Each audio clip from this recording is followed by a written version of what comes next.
A mayor's prayer breakfast is being held in Irvine, where government, religious, and civic leaders will gather for the purpose of praying for America's leaders. In Orange County, the mayor's prayer breakfast was held last Friday at the Marriott Hotel in the city of Irvine. The chairman of the event, Dana Haynes, talked about how the event started. This is our 57th anniversary of the event. It started with just Newport Beach, and it's now grown to all of coastal Orange County. The event is modeled after the National Prayer Breakfast, which started in the Eisenhower administration back in the early 50s. Every year, the Mayor's Prayer Breakfast features a keynote speaker. This year was an ex-mob member from the Colombo family, one of the top 5 New York mafia families. He spent around 20 years in that life and became a target for law enforcement, with more than a dozen arrests, and was even indicted by Rudy Giuliani. I've visited countless prisons and juvenile halls. I devote a lot of my life to young people, trying to get them to turn their life around, dissuade them from the gang life, the street life. A lot of those people I've had an impact on, those younger people, guys in prison. It's amazing, the impact that we've had on them. And it really inspires them to say, you know what, if he can do it, I can do it. Every mayor's city also took turns to say a few words. They called on people to set aside differences.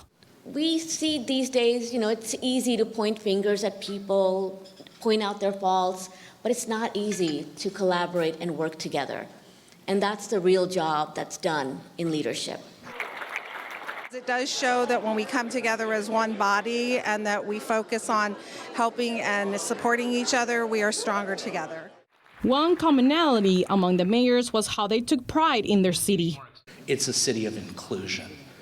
It's also a city of great compassion, where we care about each and every person who lives and visits, the winners and the losers, the people. Another mayor shared why this event is one he doesn't miss. I don't talk about my faith very often.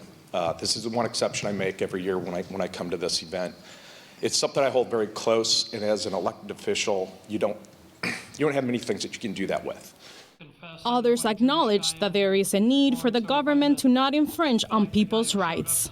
We as a government seem to have lost our way in the United States, and that we're no longer protecting the rights of man. We're looking to shape behaviors. We're looking to govern. We're looking to no longer represent our people and to protect human rights as we see them, especially in this state. I think it's important for us to understand that rights are God-given. And in our republic, our job as public officials is to protect those rights for our citizens. They know government isn't working. They need something, a higher power, and they are calling on us not to forget them and to remember to pray for them throughout the year as they govern their cities and try to lead their cities. They know they need extra help, a little heavenly help there. The local mayors attend the event. It is non-political and doesn't endorse a political party. Jackie Rios, NTD News, Irvine, California.